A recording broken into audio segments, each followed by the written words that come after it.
Hello, conscious community at Reality Sandwich. Kyle, one of your favorite conscious agents, back with another deep dive, amazing, share your experience interview, joined by the wonderfully talented and multifaceted Jordan Silva. Jordan, thanks for hopping on with me today. Thanks for having me, Kyle. Nice to see you, brother. Yeah, always a pleasure. I was really excited for this chat, as always, eager to dive deep into your plant medicine experience and kind of what you have to share with the community. So to start off, for those who don't know you, could you give me a brief background on yourself and what you do in the plant medicine space? Yeah, totally. Yeah, my name is Jordan Silva, and I've been involved in the wellness space for the greater part of the last 10 years. I was part of the founding team of a cannabis company called Kanna, in where we were supporting and highlighting sun-grown cannabis in the Emerald Triangle and bringing that into the hands of consumers all over California, basically using cannabis as a small subsidy for regenerative farms to allow them to sort of continue living the life and the way of life that they were doing and getting their product in the hands of people. When I left that company, I started investing in the psychedelic space, very excited about the potential that it had, but a little bit turned off with some of the players involved and seeing that it was a big money grab. And a lot of these products and stuff that they were taking through clinical trials was never really going to hit the hands of consumers. So I started doing some investigation, and an old plant that I had been using for years popped back into my radar, and basically looking for plant alternatives to help people navigate the ins and outs of daily life. And I discovered Kanna about 12 years ago through a botanist in South Africa on a trip I took out there, and he was sort of informing me and educating me on the potential that it has, on some of the studies around it. And I just saw a lot of potential in Kanna. And I've seen the last few years on people that I've been educating it on. I've seen a handful of companies pop up, as well as the biotech community starting to take more of a keen eye into it. And I decided to formulate my own product around it that sort of delivers consistency and effectiveness. Um, and basically, yeah, I developed the first, I would want to say, pharmaceutical grade sublingual strip with Kanna as its main ingredient, and combining it with a handful of other adaptogens to be like a complementary blend. And I'm sure you're familiar with Kanna because I've seen it on the Reality Sandwich. Yeah, I'm super familiar, but for those Yeah, who aren't, could you briefly describe what Kanna is? Why is it found in the African continent? And talk yeah, me through that first trip you took to South Africa and your yeah, work with the botanist.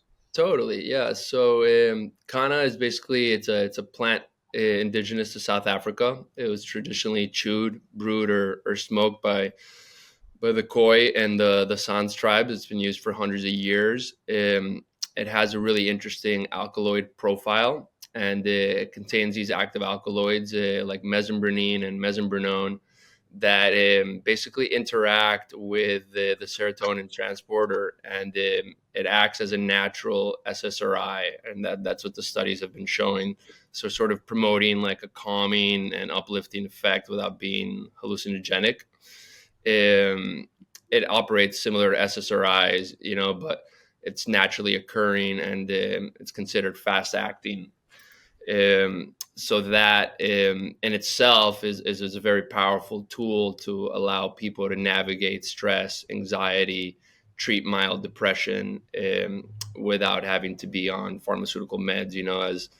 As you know, right now, I believe, and the studies show basically where we're going through a mental health epidemic. There's a lot of people living lives of quiet desperation, living internal battles, and we're losing more people to suicide than wars combined. So I think going into the plant medicine space, and plant medicine covers an array of, so it's a wide net basically, but going back to nature to find solutions that can help us navigate daily lives is really important to me. and I'm happy to be able to formulate something that's really easy and accessible for consumers to take and sort of implement to their daily regime and routine. And basically, yeah, I'm excited to get this into the hands of people and sort of see what their feedback is. Walk me through your first con experience. Was it very ceremonial? How did you first start taking this plant medicine and integrate it into your wellness routine? Yes, totally. So my trip to South Africa was in 2013. As I said, I met this botanist that was studying Kanna for the use of treatment of depression. His father had been suffering with severe clinical depression for years, and nothing was really working. And he started reacting pretty well to Kanna. Um, so what's important about Kanna and to note here is that the active alkaloids are at least at 5% to have a more noticeable effect. And the initial Kanna that I was getting, the active alkaloids were not that high. So it was a much more subtle sort of feeling.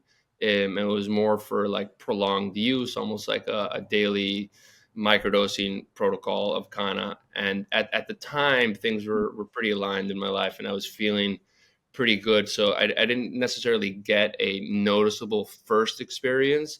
It wasn't until years later that I received my first extract with a higher alkaloid component. And at that time, it was being used intranasally.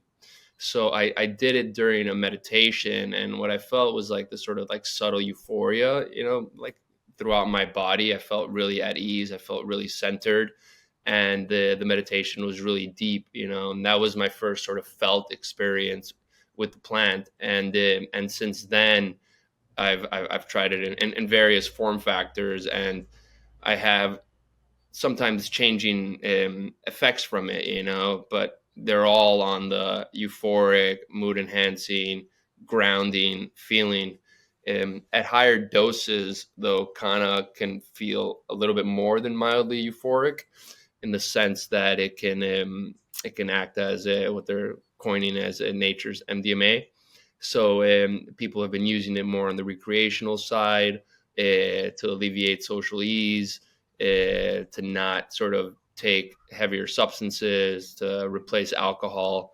And now I integrate it into my life daily, and at different times. I can take it before yoga, before breath work, before swimming or surfing. I basically developed this strip for myself as a way of like finding the easiest and most effective way to consume Kana, that was reliable, that was consistent, that had organic ingredients inside. And I think that that's sometimes the best way to develop products, right? Develop something that you'd want to use for yourself, and then hopefully that will resonate with others. Um, and yeah, the feedback that I've gotten has been quite amazing from people from a different array of backgrounds. We've sat practitioners down, we've sat the people in the wellness space, elderly people. And my parents are on it, and just the feedback all around is just like a general feeling of feeling good. Obviously everybody reacts slightly different to Kana, and it's about finding your relationship with it. Obviously, if you feel like you're coasting through life and everything is great, and you're not feeling any downs, like it might not feel like a super strong effect that you might be looking for, but it's subtle, and it plays to that. More people that are very in tune with their body will be able to notice it a little bit more actively. um, and then again, like if you're a person who takes a lot of substances and whatnot, like it might be a softer sort of entry point for you. And I've come across a lot of practitioners and sort of psychotherapists that use Kana as a way to ease people into maybe a stronger session with psilocybin or MDMA afterwards, and they've found really good feedback from their patients. We also sat some vets with it, and we took them through. I'm a I'm a practicing practitioner for this modality called Alchemy Rewire, And basically, Alchemy Rewire combines pranayama with free diving breathing techniques in a way to sort of play around with your CO2 levels and be able to navigate elevated levels of CO2 in your body. And it's really good to help regulate the nervous system, to stimulate the vagus nerve. And basically, in combination with Kanna, we've really gotten some really interesting results, and to the point where these people that sat with us took a lot of Kanna back to Israel with them to serve other army vets there. Beautifully put. I'm curious, as an entrepreneur, both in the cannabis and now plant medicine slash psychedelic space, what inspires you? What turns you on and off from the brands you see coming alive in the space? What did you take away and lessons learned for wanting to start this brand in the Kana? And then, yeah, curious, Kanna falls into that line of a wellness plant medicine. It's a heart opener, not necessarily psychedelic, but definitely getting lumped in with the, let's call it psychedelic culture. Yeah, totally. I mean, for me, it's finding tools that help navigate the ups and downs of life. I think everybody goes through these ups and downs, and a lot of people suffer what people refer to as seasonal depression. And for the greater part of my adult life, I've been sort of fine tuning and bringing in different elements that work for me and help me sort of feel at ease. And that's a combination of a bunch of different modalities that I personally partake in. And Kana has been sort of prevalent in all of that. And with cannabis, we thought, well, I mean, I'm still a huge proponent for cannabis and a huge advocate for it, but the way that California rolled out its policies just made it really, really difficult for companies to be able to succeed in the long term. I truly see cannabis as a medicinal gift from God that has tremendous medicinal benefits as well as recreational benefits on the creativity front. But I feel that working in an area in a segment that's so highly regulated has impeded certain creative ways to be able to either to promote it or to get into the hands of people. And there's an abundance of products out there that are doing an amazing job. We had a pretty large company. We had over 500 employees, and we were looking at basically cannabis as a way to save the small farmers. And we just had the different directions as some of our bigger sort of VC investors had, and how they wanted the space to roll out in. And basically after that, and dealing with regulations and policies, I was excited to look and find for something that was not regulated to that degree, and something that was federally legal and had tremendous sort of healing potential in it. And the more I read about Kana and the more I got educated on it and the more I used it personally, the more I believe that this is going to have its day in the limelight. And I would educate people for years on it, just getting them familiar with it. And I saw a handful of brands pop up, as well as one serious conversation with a bigger biotech guy about it, and just sort of getting his feedback. He comes from the psychedelic investment space. And within 6 months of our conversation, he went and launched his Kanna public health company, and doing clinical trials for the treatment of depression and for PE.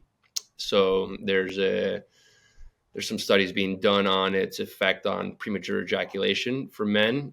By the act of reducing stress and anxiety, it can really directly affect that as well. So it's really good for vitality. So I just saw this momentum coming, and I have deep partnerships with the cultivators in South Africa, and they were telling me basically that bigger biotech firms are coming to them trying to buy up their entire farms, trying to buy up the entire supply, but they feel so compelled by their work in this space, they're not really looking to sell out to a VC who just wants to monetize it right now because it's becoming popular. So like they're very aligned in the mission and the goals of Kana, and bringing it and sourcing it correctly, and giving back to the local communities. And again, so it's like I'm looking always for products and supplements that help me navigate I've found that Kanna has been tremendous for me, and I wanted to create an easy and accessible way for people to consume it. Initially, I had developed a beverage for it, but then I wanted to make it even easier to consume and to share and affordable for people. Right now, the biggest pain point is the price of Kanna, which is pretty expensive, and that's why some of the supplements are a little bit on the higher end. But I think in due time, with some of our larger cultivations, we'll be able to get the price down a little bit for the consumer. Beautifully put. We're kind of seeing this in the kratom industry as well. How do we balance, the rapid cultivation that's now going to be needed for a new popular, supplement like Kanna is going to be, and how do we sustainably source that, and where do you see the future of Kanna cultivation heading? Yeah, I mean, I think it's important, or it was important for me to have relationships established with cultivators in order to lock up future supply. And that's where I'm at. So I have that locked in terms of what I need to scale the brand and to have it accessible to people. I think obviously as more and more demand shows up for it, the only place where they're cultivating this effectively is South Africa. So there is going to be some shortages, and I think it's important for brands to be able to lock in whatever they need for the years until the following cultivation comes on board. The players right now, the majority of them are leading with good farming practices and everything GMP. So I mean, we'll see where it goes. I've seen the explosion in kratom. I'm not a huge fan of kratom and its addictive compounds, and I've seen a lot of people sort of fall victim to that. So I think that's some moral ambiguity on that side. There's no known side effects to Kanna. You can stop it from one day to the next. Um, I hope that through the relationships basically that I have with the cultivators, that I'll be able to secure all the product that I need and be able to provide it for thousands of clients. What do you think attracted, as I've seen the quote wellness, plant medicine, psychedelic space explode? We've seen a lot of veterans from the cannabis industry kind of come in and either start up a brand or want to get involved. What is it about psychedelics you think attracted so many former cannabis entrepreneurs, and where do you see kind of the space going? Yeah, totally. I mean, I think that a lot of the entrepreneurs in cannabis were into it for the recreational component. Millions of Americans smoke cannabis, consume cannabis, but a lot of them were into it for the medicinal component of it. And I think that those both play into the fact of why they're jumping into psychedelics. There's been so many studies on psychedelics since the 70s on showing its effectiveness to treat multiple conditions, right? And I think a lot of them saw the dollar sign potentials behind there, and other people just see it as the therapeutic value behind there. And one of the things I want to mention is that I feel that there are good companies that are taking certain compounds through clinical trials, as there are bad companies that are doing so, that are just after a money grab. But I feel that the black market in the psychedelic space has actually really blown up, and it's pretty elaborate and pretty, I'd like to say, refined, that you can find really high quality products there. But at the same time, because it's the black market, you have to really sort of be careful with what you're taking and making sure that it's tested. Um, so I think there's numerous reasons. I think there's the entrepreneurs that are after wellness and want to get involved with stuff that has tremendous potential in the human psyche, and then there's others that are after the money grab. And at least on the public side of it, you see a lot of entrepreneurs that were in cannabis in the public markets that were seeing the same trajectory happening for psychedelics, and they jumped on board there. And you're seeing founders making so much bank before a Mm-hmm. product's ever going to reach the hands of consumer, which really makes no sense because it was all based on hype. So really my desire to jump into Kanna was basically to be able to provide consumers with a product today that is very helpful in helping them navigate their daily lives and helping them sort of reduce stress and anxiety and implement it into their daily sort of wellness regimen. What is why did you go with the modality of, let's call it, a breath strip in Kanna versus, either taking the herb direct, or some people are doing gummies or integrating it into chocolates? What modality really attracted Yeah. you? So as I said, I formulated a couple different form factors. They were all great in the sense of like if you're getting your dose of Kana at the right dosing, you're going to have the desired effect.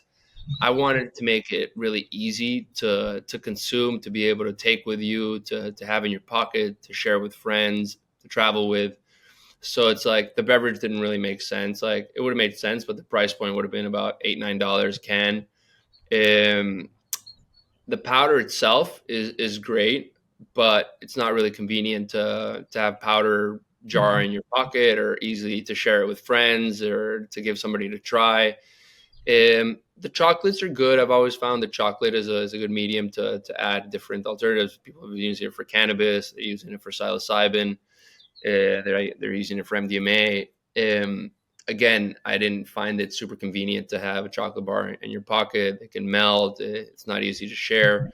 Gummies, I've never been a huge fan of, even though that they're effective, but some of them have different fillers in there that I don't particularly like. The sublingual strips is a form factor that I've been into for a while now. I think it's highly effective. It's precise dosing. It's consistent. Goes under the tongue. It bypasses the stomach. It goes straight into the blood system, and then it has a fast onset. So it's a very growing segment of form factors for supplements and vitamins, as it's just one of the most effective ways to consume. Do you think cannabis is psychedelic, and why do you think cannabis gets slotted in its own category and not part of the larger conversation around psychedelics? I mean, I think cannabis has just had such a rough history in terms of politics and legality. And I think that cannabis can totally be psychedelic. Again, there's so many different strains and varieties of cannabis with different cannabinoid profiles, and one can be very soothing, and the other one can be stronger than a psilocybin experience. It really depends what you're consuming, how it was cultivated. Um, I'm not exactly sure why it was signaled out as its own sort of segment, but I've definitely had psychedelic experiences on cannabis. Um, for me, I use cannabis more as a wellness tool. I implement it into a couple of different modalities also that I do. But if I were consuming it on a daily, I take a lot of raw cannabinoids. So basically, there's a brand out in Santa Cruz. It's called Jade Nectar, and this guy ran a medical collective for 7 years, juicing cannabis and providing raw cannabinoids for patients because you can take a larger dose without it being psychoactive. And recently, over the last maybe 4 years, 5 years, he switched over to infused olive oil, and basically you can just take in THCA in its raw form factor and have it not be sort of psychoactive. Yeah, it cut off at you take a lot of raw cannabinoids. Yeah, so I take a lot of raw cannabinoids. I have my favorite brand out of Santa Cruz. It's called Jade Nectar. They infuse olive oil with cannabis just by soaking the dried cannabis in the olive oil. No distillates, nothing else, and you're able to take a higher dose of THCA raw, which is non-psychoactive, and it just sort of reacts really well with your endocannabinoid receptor system. It's good for anti-inflammation and a whole array of different sort of medicinal benefits. um, but yeah, I think like anything else, you have to discover what your relationship is with a specific plant and sort of tune into that. And I think set and setting is very important for whatever you consume, and dosing is very important as well. Since there are a lot of kind of products hitting the market, how do you advise somebody what to look for when choosing the right brand or right modality for them? Um, yeah, a few things. You want to make sure that they're sourcing their Kana. from somewhere compliant, and that they're whoever farm or provider is sourcing their Kanna for them is involved in giving back to the local communities. I would suggest looking for Kanna that has an alkaloid percentage of at least 5%. I found that to be the most effective one. And then, yeah, a brand that you resonate with, that you feel that they're being authentic and they're being organic, and they're providing a quality product. Again, as somebody who's gone through the trials and tribulations of the cannabis industry, there are a lot of people having their psychedelic awakening right now, whether that's from they're searching for healing and have a Kanna experience or an ayahuasca experience and now want to quote jump into the industry. What do you recommend to budding entrepreneurs or people now who have had this awakening looking to get into the space? I'd say figure out exactly sort of what you'd want to do in the space. Figure out what your offering is going to be. Make sure that you understand the legalities around that. And then make sure that you're able to source high quality ingredients and see what messaging you want to put out. It's a fascinating space to be in. There's a lot to do. There's a lot of help that we can provide millions of people out there that are looking for solutions, that are maybe trapped in a loop right now. And yeah, do your research, and if you do develop a product, make sure it's a high quality product that you'd be proud to consume yourself, and stay away from kratom. Where can people find your strips now? Where can people follow you and kind of follow your journey as you start up this brand? Totally, yeah. Well, the strips are live. We did a soft launch. They're on our website, which is akinkanna.com. AKINKANNA. You can follow us on Instagram, Akin Kanna Strips, and yeah, we'll be posting a lot of stuff through there, and yeah, through the website is the main place. What were some of your inspirations behind the name of the brand and the designs that you went with in showcasing the product? Yeah, so Akin Kanna is actually a Sanskrit word, which means letting go of that no longer serves you. That really resonated with me on the sort of philosophy of the brand. I look to constantly get rid of things that no longer serve you, and I think that when you're able to sort of drop in and feel the magic of Kanna, and blend that into your wellness routine, you'll understand how to start shedding things that you've been carrying around that no longer really serve you. And what was your second question? The design of the branding and the Oh packaging. yeah, I worked with the designer, and like sort of I wanted to create something that was soothing. The colors were sort of soothing to the eye. The packaging, I wanted to make it as simple as possible to carry around in your pocket.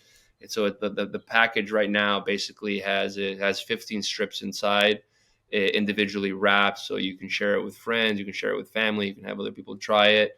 The logo is basically an inverted K, but it just looks aesthetically pleasing. I wanted to keep it sort of minimalistic and direct to the point, just like the brand, like, and just like the product itself. It's simple. It uses simple, clean ingredients. There's no fuss. There's no fluff.